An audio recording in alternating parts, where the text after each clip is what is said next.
Let's talk about codependency. Codependency is a psychological condition or a relationship in which a person manifesting low self-esteem and a strong desire for approval has an unhealthy attachment to another, such as a person with an addiction to alcohol or drugs. That is the Merriam-Webster dictionary definition. So to give you a little backstory on this word codependency, it was first used in 12-step support groups. As AA became more popular in the 1950s, mostly for men at that time, it became apparent that another support group was needed for those who were married to the men in AA. That support group was called Al-Anon. Now, I don't know exactly when this term started being used. I don't know if anyone does, but it came out of a need to describe the behavior and the struggle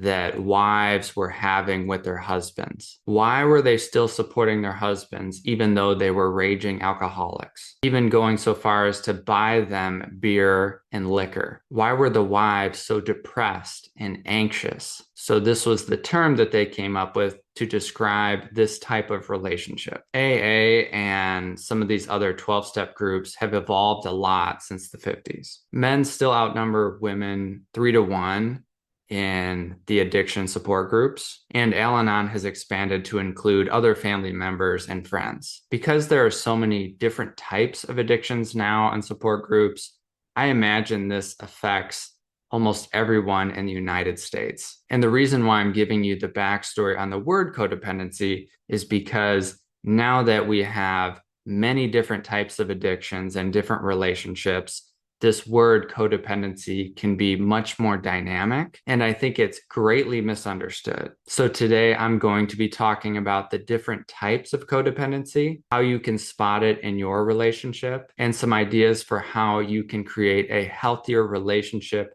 to your own dependence on each other. I'm Bryce Bauer, and this is the Relationships Made Simple for Men podcast. If you're a man who wants to up-level his relationship game and you want to work with me, there's basically 3 options. One, you can do couples coaching with my wife and I. Our specialty is helping couples build emotional safety so that they can have an intimate, loving, and powerful relationship. You can work with me one-on-one, or you can join the men's group that I run on Wednesday nights. I will include the link to our websites in the description. So if you're getting a lot from this podcast, keep listening. I plan on putting out an episode once a week. And if you want to go a step further, go a bit faster with direct support, go ahead and reach out to us. All right, so back to the topic of codependency. This term has a very negative connotation. No one wants to be codependent because of what they think that word means. However, I see some people avoiding more healthy patterns because they don't want to be codependent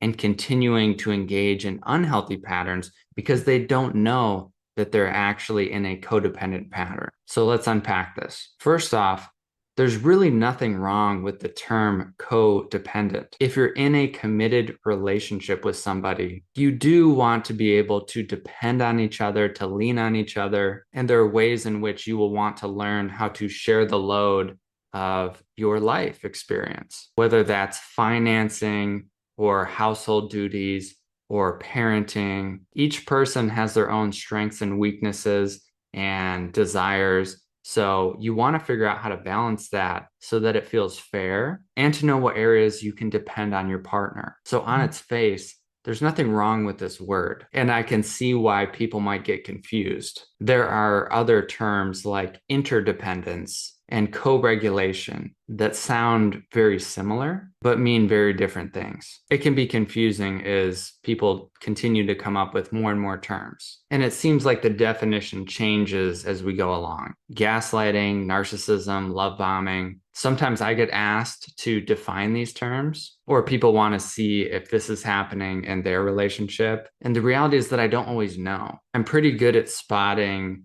unhealthy patterns, but I don't always have a clean, neat box to put them in with a label. And I think I want to say that because I don't think codependency is black and white. My guess is that all couples have some form of codependency in their relationship. Some of it might be helpful and some of it may not be. You will have to gauge whether or not you want to change something about this pattern and what impact it has on you and or your partner. So first, I want to talk about a few of the ways that I think people avoid more healthy behaviors because they don't want to be codependent. The first idea, and I hear this from a lot of men, is that they want to create a nice, clean dividing line between their feelings and their partners. They'll say things like, well, that's your shit, and I'm dealing with my stuff. Or why don't you just worry about you? And guys, I have to tell you, this is a complete delusion. You cannot go through life with a primary partner and think that you're not going to have a huge impact on each other emotionally, like all the time. And so you continually pushing your partner away and her feelings by saying things like that is only going to cause you problems and disconnection. The more informed move, the more loving move is to accept that yes, we do have a huge impact on each other. The way that I treat myself is going to impact the way that I treat you. I do hold some responsibility for how you're feeling because this is what I signed up for. And so I'm not going to disregard your feelings because that is a huge part of who you are. That's the better move. That's the move that will get you more of what you want, which whether you know it or not, it's connection and emotional safety. Another common mistake that I'll see men make in regards to dependency is that they will fail to see just how dependent their partner is on them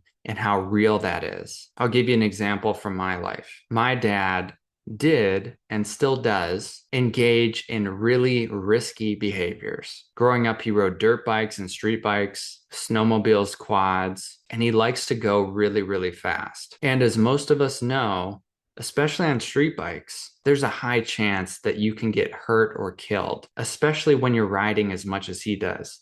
You can be doing everything right, and someone still pulls out in front of you and kills you or hurts you. And he's had a few bad accidents throughout the course of his life. He fractured his back on a dirt bike. He really messed up his shoulder in a construction zone, which wasn't his fault. And then he had another crash about 15 years ago that was his fault. And he probably would have died if he didn't have a helmet on. So I grew up like that, just having a different sense of what's safe and what's not than some people do who don't do stuff like that. And this is something that Jenny, my wife, has brought to my attention. And I've really had to work hard to understand where she's coming from. And for the most part, now I do. I remember a few years ago, I bought a quad and I was super excited about it. And I told Jen, I'm like, hey, I'm going to go ride out into the desert basically by myself. And she got really nervous and started asking me questions. What if you crash out there? I don't know where you are. No one knows where you are. You probably won't have service. What do I do if you don't come home? And I didn't have an answer for her. I hadn't even thought about it really. I just assumed that I do what I usually do, which is go do whatever I want. And then I get home somehow. And I have evidence for this because I've traveled overseas and I've been in places where no one knows maybe even what country I'm in. And it always seemed to work out. Granted, that's when I was single. But now that I'm in a marriage where my partner would be greatly impacted if I were to get hurt or lost or die, I've had to grapple with that change. And whereas I don't think my dad has tracked this throughout most of his life, maybe still doesn't. We all know we could get that phone call that he's dead. I've decided to really let Jenny's opinion and feelings into my experience and make changes so that she can feel more secure in our relationship. Now, when I go out on the UTV, I have a satellite messaging device, I have water, I have food. I'll send her the route that I'm going to take and I'll tell her when I think I should be home. That helps my wife's nervous system. And when I know I'm helping her nervous system, that helps my nervous system. I think this is a healthy form of dependence on each other. And the reason why I was telling you that story is that I see some men resist letting in their partner's concerns because they don't want to be controlled. Most men's worst fear is being controlled, having their partner turn into their mom and they're a little boy. But I think a lot of that has to do with how you're feeling about yourself internally. If you're underdeveloped emotionally, you will probably respond like a little boy and you'll feel like a little boy and she'll feel like your mom. But in this situation, we were able to have an honest conversation between two adults. And for me to see, yeah, that would be scary if I didn't come back and you didn't know where I was and I didn't have a plan and I couldn't communicate. Like, no shit. You have every right to be scared. And so I decided to make some adjustments. So that's one thing to watch out for when you're assessing whether or not this is a codependent pattern is you might be resisting dependence, which is necessary because there's an insecurity in here around being controlled or manipulated. So I do realize this can take some time to sit with and process. Okay, so now let's jump into the unhealthy codependent patterns that I see express in men. The first, and I've caught myself doing this before, is pouting and complaining and whining to get their partner's attention. So here's an example. You come home,